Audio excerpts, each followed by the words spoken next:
Hola a totes i a tots. Avui parlarem del grau en multimèdia amb l'Ernest Biosca, que és un dels seus estudiants. Hola, Ernest. Bon dia. Bé, el grau en multimèdia és un estudi que té un 50% d'enginyeria i un 50% de creativitat.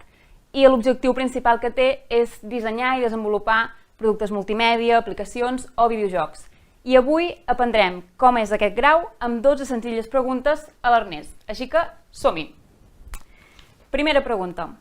Què s'aprèn al grau en multimèdia?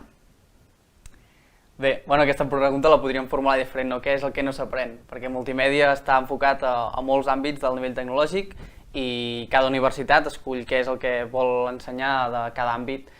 Llavors s'aprèn des de el disseny d'una aplicació, de com posar els botons, quina interfície fer, des de fer-ho, a fer pàgines web, a fer senzills videojocs, també fem història del cinema, composició d'imatge, tota una miqueta aquesta part que he dit de desenvolupador més informàtic i de dissenyador, que és aquesta part més de creativitat. I quines creus que són les persones més indicades per estudiar aquest grau? Bé, les persones més indicades podrien ser les persones que tinguin un interès o una curiositat amb els temes de les noves tecnologies, podríem dir, i també aquestes persones que estiguin oberts de ment, que tinguin aquesta part de creativitat i d'una miqueta tècnica, que vulguin navegar entre aquests dos mons. I alguna cosa que potser espantarà molts. Es necessita algun coneixement previ per començar multimèdia? Bé, la veritat és que no se'n necessita i el clar exemple sóc jo. Jo, per exemple, vaig fer el batxillerat social i no havia fet ni mai ni física ni mates ni res de programació i són totes les assignatures que em vaig trobar primer i la veritat és que van arribar a fer que em disfrutés amb la física i que m'ho tragués tot i que la veritat és que molt bé. Vull dir que coneixements previs no, només has de tenir la inquietud. I hi ha alguna cosa material o no que et faci falta per començar el grau? Bueno, la típica cosa material que necessites, sobretot, a part d'un ordinador i potser un telèfon mòbil per quan es fan aplicacions poder-les provar, crec que és molt més important tenir una miqueta de curiositat i les ganes d'aprendre i de poder posar en pràctica tot el que t'ensenyen a la classe. I quines sortides professionals té?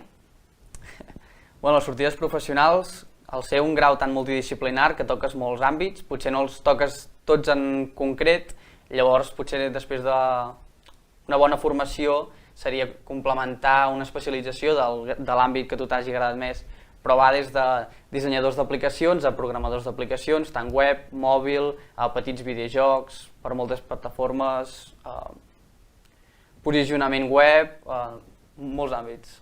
I trasllada't un moment a segon de batxillerat. Per què vas decidir estudiar-ho? Jo, al segon de batxillerat, abans de la selectivitat, vaig tenir el típic cacau mental que té tothom, que no sabia si estudiar economia, informàtica, audiovisuals, criminologia, i vaig veure que hi havia una carrera que enfocava dos àmbits que a mi m'agradaven i que m'obria moltes portes i vaig decidir tirar endavant i la veritat és que n'estic molt content. Què és el que més t'agrada i el que més t'ha sorprès del grau? El que més m'agrada, la veritat és que el poder aplicar molt fàcilment el que aprens a classe, vull dir, si t'ensenyen a un tipus de programació, tu pots arribar a casa i aplicar-ho, i la veritat és que la comunicació amb els professors, quan els tens propers i sempre els hi pots demanar dubtes i de com pots arribar a desenvolupar més coses o no sé què, la veritat és que això m'ha agradat molt. I m'ha sorprès que a mi m'arribi a agradar les matemàtiques o la física. I què li recomanaries a un futur estudiant de multimèdia? Un futur estudiant de multimèdia, doncs potser això que he dit, no? Que aquesta curiositat i les ganes de crear i de desenvolupar que les porti sempre a sobre i que no pari mai de fer coses. I tu, a què t'agradaria dedicar-te quan acabis aquesta carrera? Això és la gran pregunta que em porto fent des que vaig començar el batxillerat. La veritat és que no en tinc ni idea.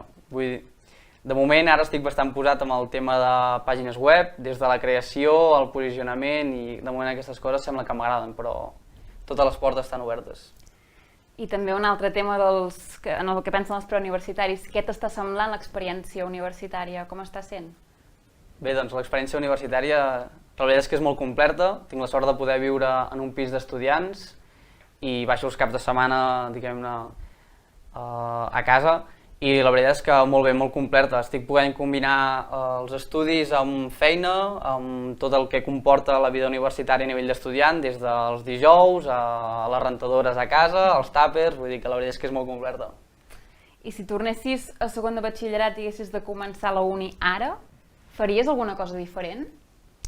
Bé, crec que potser sí que faria una cosa diferent i seria que entre batxillerat i universitat em prendria un any per voltar món o per... Sabàtic. Sí, en plan sabàtic o fins i tot treballant però a l'estranger per centrar-te o trobar-te una miqueta més com a persona, però després, sens dubte, crec que si arribés a tornar estudiaria alguna cosa semblant, com a mínim del mateix àmbit. I què és el més important que t'emportes d'aquesta etapa de la universitària? Home, l'etapa universitària, la veritat és que...